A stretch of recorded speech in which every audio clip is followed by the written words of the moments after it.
അസ്സലാമു അലൈക്കും വറഹ്മത്തുള്ളാഹി വബറകാതുഹു. സ്നേഹാദരണീയരായ സഹോദരങ്ങളെ, സുഹൃത്തുക്കളെ, അമേരിക്കയിലെ കാട്ടുതീ വളരെ പ്രധാനമായ 2 മെസ്സേജുകൾ ലോകത്തിന് നൽകുന്നുണ്ട്. നിങ്ങൾ ആലോചിച്ച് നോക്കൂ, ഒരാഴ്ച കഴിഞ്ഞിട്ടും ഇതുവരെയും തീ അണയ്ക്കാൻ സാധിച്ചിട്ടില്ല. ചെറിയ തോതിലുള്ള മാറ്റങ്ങളുണ്ട് എന്ന വാർത്തകൾ ലോകത്ത് നമ്മൾ കേൾക്കുമ്പോഴും ഇപ്പോഴും അതിൻ്റെ ഭീകരാവസ്ഥ എത്രത്തോളമുണ്ട് എന്ന് മനസ്സിലാക്കാൻ ഏറ്റവും പുതിയ വീഡിയോ ദൃശ്യങ്ങൾ കണ്ടാൽ നമുക്ക് ബോധ്യപ്പെടുന്ന കാര്യമാണ്. നിങ്ങളിപ്പോൾ കണ്ടുകൊണ്ടിരിക്കുന്നത് ഏറ്റവും പുതിയ വീഡിയോ ദൃശ്യങ്ങളാണ്. അതിൽ നിന്ന് തന്നെ നിങ്ങൾക്ക് ബോധ്യമാകുന്നുണ്ടല്ലോ ഇപ്പോഴും അവിടെ കത്തിക്കൊണ്ടിരിക്കുന്ന തീയിൻ്റെ അവസ്ഥ എന്താണ് എന്നും അത് പൂർണ്ണമായി അണച്ച് അവിടെ ഒരു സമാധാനാന്തരീക്ഷം സൃഷ്ടിക്കാൻ കഴിഞ്ഞിട്ടില്ല എന്നതും നമുക്ക് അതിൽ നിന്ന് ബോധ്യപ്പെടുന്ന ഒരു കാര്യമാണ്. നിങ്ങൾ ആലോചിച്ച് നോക്കൂ, ലോകത്ത് എല്ലാ അത്യാധുനിക സംവിധാനങ്ങളുമുള്ള ഒരു രാജ്യമാണ് അമേരിക്ക. ലോകത്ത് മുഴുവനും കത്തിക്കാനുള്ള ശക്തി, ആയുധബലം അവർക്കുണ്ട് എന്നതൊരു യാഥാർത്ഥ്യമാണ്. എന്നിട്ടും ഈ ദുരന്തത്തിന് മുമ്പിൽ പകച്ചു നിൽക്കുന്നതാണ് നമ്മൾ കണ്ടുകൊണ്ടിരിക്കുന്നത്. വീശിയടിക്കുന്ന കാറ്റിന് എല്ലാം കത്തിച്ചാമ്പലാക്കാനുള്ള കരുത്തുണ്ട്. അണുബോംബ് വർഷം പോലെ ആ നഗരം അവരുടെ മുമ്പിൽ എരിഞ്ഞമരുന്നത് അവർ കണ്ടു. 12,000-ലധികം കെട്ടിടങ്ങൾ, 160 ചതുരശ്ര കിലോമീറ്റർ മുഴുവനും ചാരം മൂടിക്കിടപ്പാണ്. തീയണഞ്ഞ വീടുകളിൽ ഇനി ഒന്നും ബാക്കിയില്ല.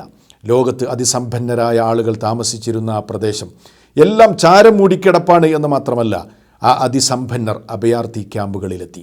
അഭയാർത്ഥി ക്യാമ്പുകളിൽ അവർ തിക്കും തിരക്കുമാണ്. ഗവൺമെൻറ് അവർക്ക് നൽകിയ സഹായങ്ങൾ പോരെന്ന് പറഞ്ഞ് അവരവിടെ ബഹളമുണ്ടാക്കിക്കൊണ്ടിരിക്കുന്ന ദൃശ്യങ്ങളാണ് നമ്മൾ കണ്ടുകൊണ്ടിരിക്കുന്നത്. യാതൊരു വിഭാഗീയതയും മതകീയമായ വൈജാത്യങ്ങളും ഒന്നുമില്ലാതെ മുസ്ലിമീങ്ങളടക്കം അവിടെ റിലീഫ് പ്രവർത്തനങ്ങൾ നടത്തുന്ന കാഴ്ചകളും ദൃശ്യങ്ങളുമൊക്കെ നമ്മൾ കണ്ടുകൊണ്ടിരിക്കുകയാണ്. എന്താണ് ഇത് നമ്മെ പഠിപ്പിക്കുന്നത്? ഇത് ലോകത്തിന് നൽകുന്ന സന്ദേശം എന്താണ്? മനുഷ്യ, എത്ര ദുർബലനാണ് നീ! മനുഷ്യ, നീ എത്ര ദുർബലനാണ് ഇല്ലേ? എല്ലാം ഉണ്ട് എന്ന് അഹങ്കരിച്ചിരുന്നവർ നിമിഷ നേരം കൊണ്ട് അഭയാർത്ഥി ക്യാമ്പുകളിലെത്തി. എല്ലാം ഉണ്ട് എന്ന് വിചാരിച്ചിരുന്നവർ അവർക്ക് പോലും നോക്കി നിൽക്കേണ്ടി വന്നു. അതേ, മനുഷ്യൻ ദുർബലനാണ്. എന്നാൽ പലപ്പോഴും മനുഷ്യൻ ഇത് തിരിച്ചറിയുന്നില്ല. അവൻ വഞ്ചിതനാണ് ഇല്ലേ? ആകാശത്ത് വിന്യസിച്ച വ്യോമസേനയിലും കടലിൽ നങ്കൂരമിട്ട നാവികപ്പടയിലും രാജ്യാതിർത്തിയിൽ നിലയുറപ്പിച്ച കരസേനയിലുമൊക്കെ വഞ്ചിതരാണ് മനുഷ്യർ. സായുധ ശക്തിയിൽ ഞങ്ങളെ വെല്ലാൻ ആരുമില്ലെന്ന് പറഞ്ഞ് വീമ്പ് പറഞ്ഞ് നടക്കുന്ന മനുഷ്യന് ഒരു തീക്കാറ്റടിച്ചാൽ തീരുന്നതേ ഉള്ളൂ കാര്യം എന്ന് തിരിച്ചറിയാൻ നമുക്ക് ഇത്തരം സംഭവങ്ങൾ പ്രചോദനമാകണമെന്നതാണ് ഈ സംഭവത്തിൽ നിന്ന് നാം പഠിക്കുന്ന, ലോകം പഠിക്കേണ്ട ഒന്നാമത്തെ മെസ്സേജ്. രണ്ടാമതായി നമ്മൾ മനസ്സിലാക്കേണ്ടത്, അമേരിക്കൻ ജനത, നമുക്കറിയാം 90% വരുന്ന അമേരിക്കൻ ജനതയും ക്രൈസ്തവ വിശ്വാസികളാണ്. പക്ഷേ അവരുടെ വിശ്വാസം അത്രത്തോളം സുദൃഢമല്ല. ഭൗതികാധിഷ്ഠിതമായ ഒരു മതവിശ്വാസമാണ് അവർക്കുള്ളത് എന്ന് ലോകത്ത് പൊതുവെ അറിയപ്പെട്ട കാര്യമാണ്. ചില ആചാരങ്ങളിലും ആഘോഷങ്ങളിലും മാത്രം ഒതുങ്ങി നിൽക്കുന്നതാണ് അവരുടെ മതവിശ്വാസം. എന്നാൽ അമേരിക്കയെപ്പോലെയുള്ള രാജ്യത്ത് അവിടെയുള്ള ജനങ്ങളിൽ നിന്നാണ് യുക്തിവാദവും നഗ്നതാ പ്രദർശനവും അതേപോലെ തന്നെ വ്യഭിചാരവുമായി ബന്ധപ്പെട്ട കാര്യങ്ങളും മദ്യവും അതേപോലെ ഒരുപാട് കാര്യങ്ങൾ, തെറ്റായ കാര്യങ്ങൾ, ലഹരി ഉപയോഗം ഒക്കെ കൂടുതൽ പ്രൊമോട്ട് ചെയ്യുന്ന ഒരു ജനത, അങ്ങനെയുള്ളൊരു സംസ്കാരമാണ് അമേരിക്കൻ സംസ്കാരം. ഞാൻ പറഞ്ഞു വരുന്നത്, ശക്തമായ ദൈവാധിഷ്ഠിതമായ ഒരു വിശ്വാസത്തിലല്ല അവരുള്ളത്. എന്നിട്ടും അവർക്കൊരു ദുരന്തം പൊടുന്നനെ വന്നപ്പോൾ ആ നിസ്സഹായാവസ്ഥയിൽ അവർ ദൈവത്തെ വിളിക്കുകയാണ്. അതെ, അത് മനുഷ്യൻ്റെ ആന്തരികമായ ഒരു പ്രേരണയാണ്.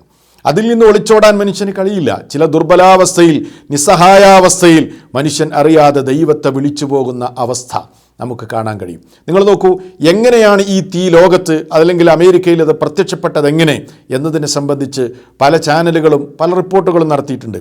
അതിലാധികാരികമായ ഒരു റിപ്പോർട്ടാണ് ഈ ഞാൻ നിങ്ങളെ കാണിക്കുന്നത്. അതായത്, ഒരു ദിവസം രാവിലെ പ്രത്യേകിച്ച് കാരണങ്ങളൊന്നുമില്ലാതെ 6:15 അതല്ലെങ്കിൽ 6:19 ഒരു തീ പ്രത്യക്ഷപ്പെടുകയാണ്. തണുത്ത പ്രഭാതമാണ്, എന്നിട്ടും ശക്തമായ ഒരു തീ പ്രത്യക്ഷപ്പെടുന്നു. അതിൻ്റെ കാരണം എന്താണ് എന്നൊന്നും മനസ്സിലാക്കാൻ കഴിയുന്നില്ല. ഒരു വീട്ടുകാരൻ ആ തീ കാണുന്നു. അദ്ദേഹം വെള്ളമെടുത്ത് ആ തീ കെടുത്താൻ ശ്രമിക്കുന്നു.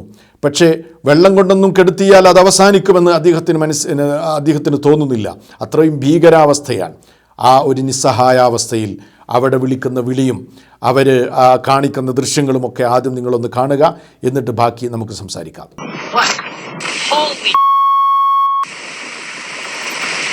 Oh no! Hey, we gotta go. my God. No.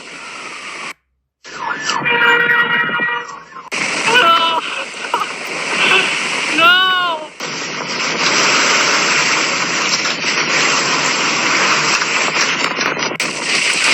I'm gonna spray the roof.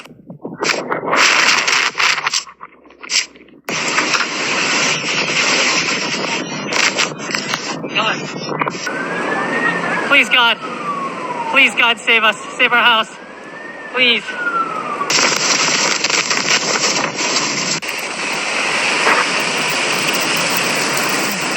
Bye.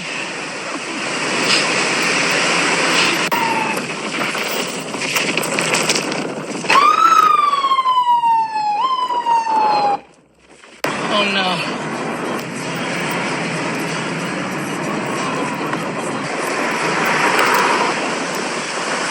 കണ്ടല്ലോ സുഹൃത്തുക്കളെ, എന്താണ് അവിടെ വിളിക്കുന്നത്? ഹോ മൈ ഗോഡ്, ദൈവമേ, ദൈവത്തെ വിളിക്കുകയാണ്. Please god save us. ഓ ദൈവമേ, ഞങ്ങളെ രക്ഷിക്കൂ എന്നാണ് വിളിക്കുന്നത്. കണ്ടോ, മനുഷ്യൻ്റെ നിസ്സഹായാവസ്ഥയിൽ ദൈവത്തെ വിളിക്കുകയാണ്. പ്രപഞ്ച സൃഷ്ടാവിനെ വിളിക്കുകയല്ലാതെ യാതൊരു രക്ഷയുമില്ല. എന്നാൽ ചില ആളുകൾ ഇപ്പോഴും പറയുന്നതാണ്, എന്ത് പടച്ചോൻ, നമുക്ക് ടെക്നോളജി മതി എന്ന് പറഞ്ഞ് നടക്കുന്ന ഈ മണ്ടന്മാർ, അവർക്ക് വലിയൊരു പാഠം ഇതിലുണ്ട് എന്ന യാഥാർത്ഥ്യം നമ്മൾ മനസ്സിലാക്കണം. എല്ലാ ടെക്നോളജിയും സംവിധാനങ്ങളും അത്യാധുനിക സംവിധാനങ്ങളും സൗകര്യങ്ങളൊക്കെ ഉള്ള ആളുകൾ പോലും സന്നിഗ്ധഘട്ടത്തിൽ അള്ളാഹുവിനെ അവർക്ക് വിളിക്കേണ്ടി വരികയാണ്, അല്ലെങ്കിൽ ഗോഡിനെ വിളിക്കേണ്ടി വരികയാണ്, അല്ലെങ്കിൽ അവരുടെ വിശ്വാസത്തിൽ അവർ വിശ്വസിക്കുന്ന ദൈവത്തെ അവർക്ക് വിളിക്കേണ്ടി വരികയാണ്. അല്ലേ? എത്ര സത്യമാണ് ഖുർആൻ പറഞ്ഞത്. യാ അയ്യുഹന്നാസ്, മനുഷ്യരെ, അൻതുമുൽ ഫുഖറാഉ ഇലല്ലാഹ്, നിങ്ങൾ അള്ളാഹുവിലേക്ക് ആവശ്യമുള്ളവരാണ്. നിങ്ങൾക്ക് അള്ളാഹിനെ ഒഴിച്ച് നിലനിൽക്കാൻ കഴിയൂല. നിങ്ങൾക്ക് ദൈവത്തെ ആശ്രയിക്കാതെ നിലനിൽക്കാൻ കഴിയില്ല. നിങ്ങൾ അവനിലേക്ക് ദരിദ്രരാണ് എന്ന ഖുർആൻ, വിശുദ്ധ ഖുർആനിലെ 35-ാം അധ്യായത്തിലെ 15-ാമത്തെ വചനം ഈ സന്ദർഭത്തിൽ ലോകം ഓർക്കേണ്ടതാണ് എന്ന് ഈ സന്ദർഭത്തിൽ ഓർമ്മപ്പെടുത്തുകയാണ്. ഈ രണ്ട് പ്രധാനപ്പെട്ട മെസ്സേജുകൾ ഈ കാട്ടുതീയുമായി ബന്ധപ്പെട്ട് ലോകം പഠിക്കേണ്ടതാണ്. അതുകൊണ്ട് എത്രയും വേഗം ആ തീ അണയ്ക്കാൻ കഴിയട്ടെ, അതിൽ നിന്നുള്ള പാഠം ലോകം പഠിക്കുകയും ചെയ്യട്ടെ എന്നീ സന്ദർഭത്തിൽ പറയാൻ ഞാൻ ആഗ്രഹിക്കുകയാണ്.